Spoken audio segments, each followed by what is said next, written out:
things, I wrote this book, I brought it last time. Oh, no, before I say anything about the book, can I just say thank you to all the people who've come today, who haven't been before. Now you know what a nightmare it is. But it's lovely, this tub, it's great. There's no pretense. Last time we had, getting on, not quite 100, but getting on for 100 here. It was packed, wasn't it? Well, yeah. And the time before, not so packed, so it varies from not many, but to a lot. And sometimes we have some great performers. Andy Eastwood's been here in the past. George Harrison came here. Blah blah blah. The girls do a great job. I'm not being sexist, and Malcolm and everybody sorting it all out, arranging it, doing the food. It's lovely. And it doesn't matter what you play, how many words you forget, or whatever you do. Nobody bothers. They just enjoy it. And I think it's great that we've got some younger people come along who play different music and often in different styles that you hear being played. It's brilliant, especially younger people. That's right. Because without younger people, clubs die. That's it, the end, amen. There's no one to carry on. And we've all got an interest in the musical instrument of the ukulele and the banjolele. Now, I was president of the Formby Society and God knows what else. And I love George Formby. I used to sit and look at his films, which were, yeah, okay. Yeah. And then watch his solos, and I think, crikey, that man isn't just doing the rhythm, his syncopated rhythm on the banjolele, he's also acting. He's acting his part. He's looking at his fellow actors and actresses, and and he's looking at the audience, at the camera, winking to them. He's doing about 4 different things at once, as well as singing his song and playing his uke. The guy's a genius, and he was the right man doing the right thing at the right time. Like all stars that really make it to the top. They're great. Times move on, but I still love George Formby, and I brought one of his ukes here. I brought it before. I was lucky enough to nick it, buy it a couple of years ago. And but what I want to just tell people, it doesn't matter how old you are, you don't have to do George Formby strokes. I mean, I used to come away from Blackpool meetings with a blinding headache on a Sunday night thinking, what have I been doing for the last couple of days? Loved it to bits.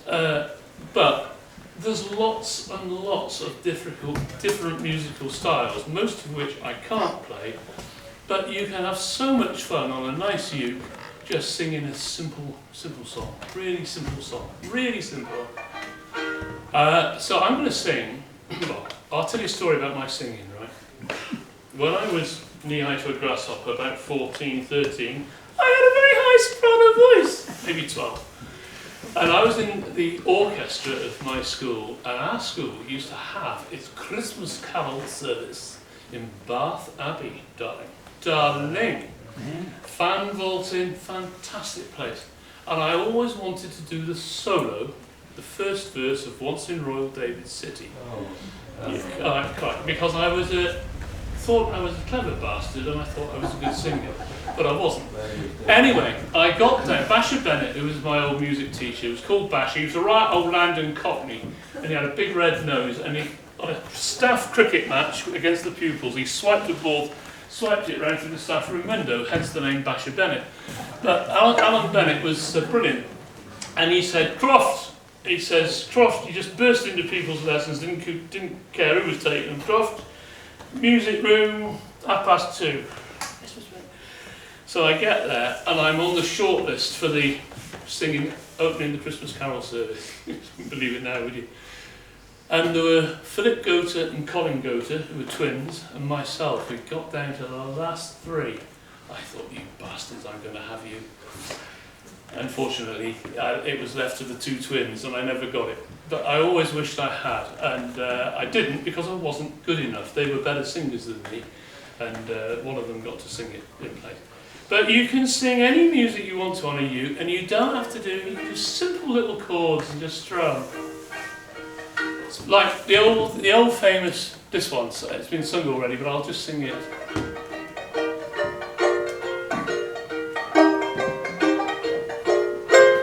Way down upon the Swanee River, far, far away, home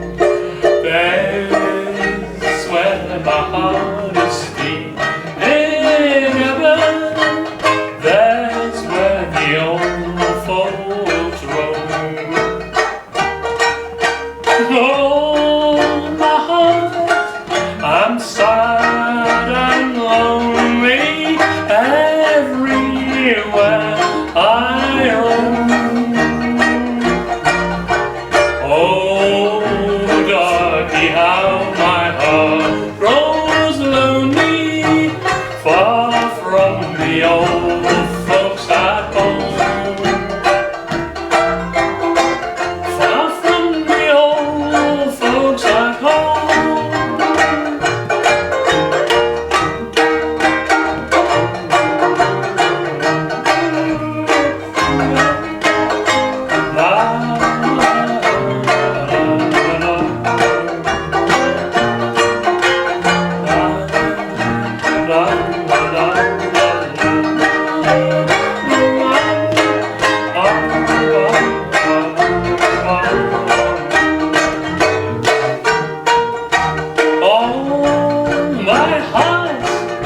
Sad and lonely everywhere I roam.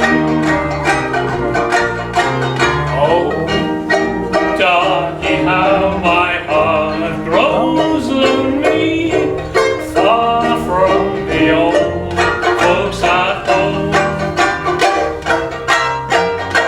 Far from the old folks at home.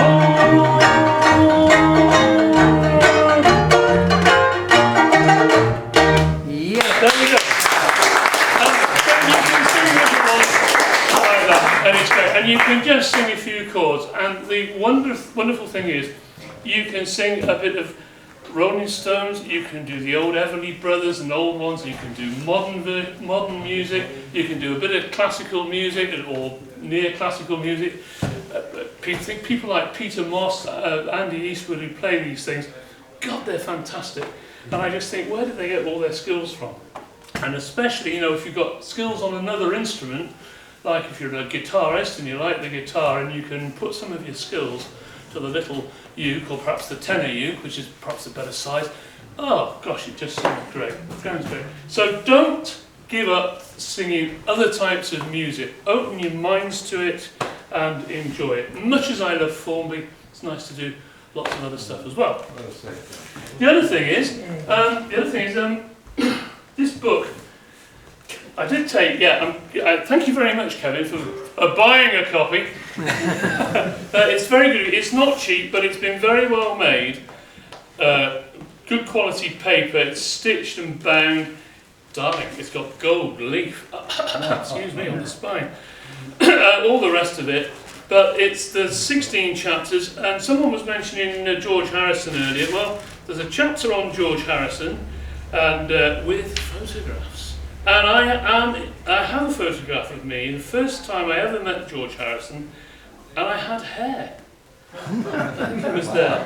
So that's one. I'm on the right. And no, you can have a look later. Come and have a shufty later. Page 258. And then there's a question. He came to collect a Ludwig. He rang me up in great excitement to say he'd got a Ludwig banjo uke over from America, and he came to collect it in the 27th of April 1991, and I've got a good shot of him in what was then my back garden with him like a kid at Christmas with his new acquisition. I think he had about 49, 50, 51 when he died or something. Oh, don't ask me. It's got lots of little bits. It's got about the ukulele, the development of the ukulele, how the banjolele was developed, and it's got about the Keach brothers and their instruments. It's got about Ludwig's, Gibsons, Abbott's and Bacon and Day. It's got about how to change a vellum. It's got this, that and the other. What the hell's a peghead, headstock, you know, you name it. And you can put it, chuck it on your coffee table and just browse 10 minutes into it when you get a chance. And the other thing I've got with me, I've got a few, I don't know if anybody wants any, I've got a load of leather case handles.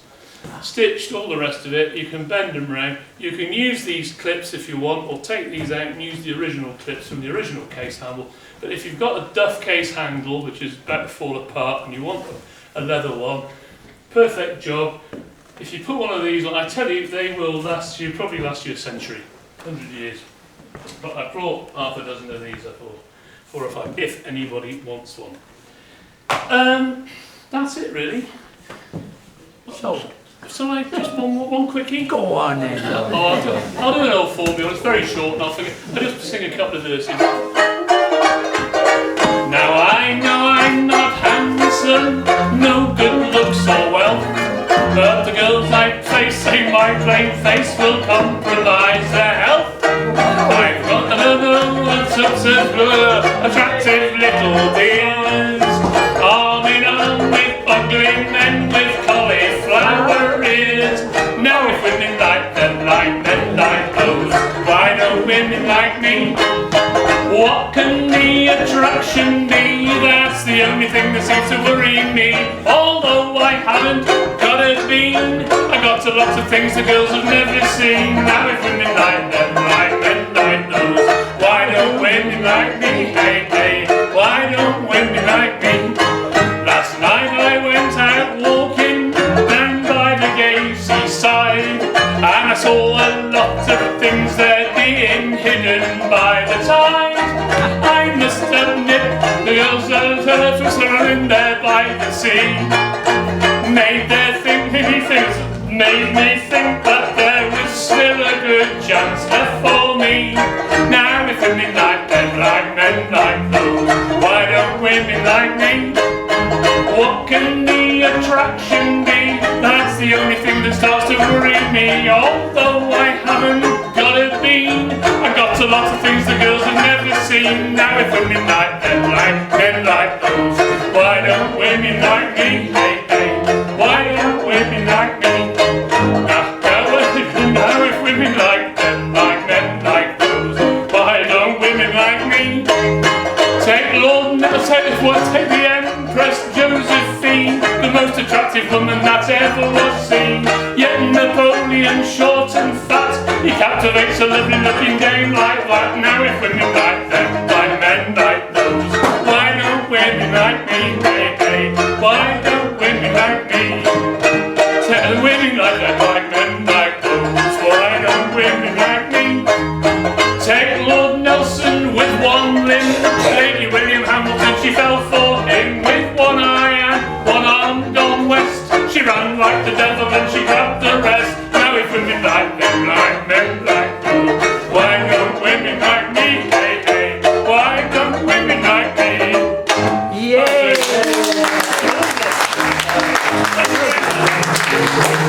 Well done.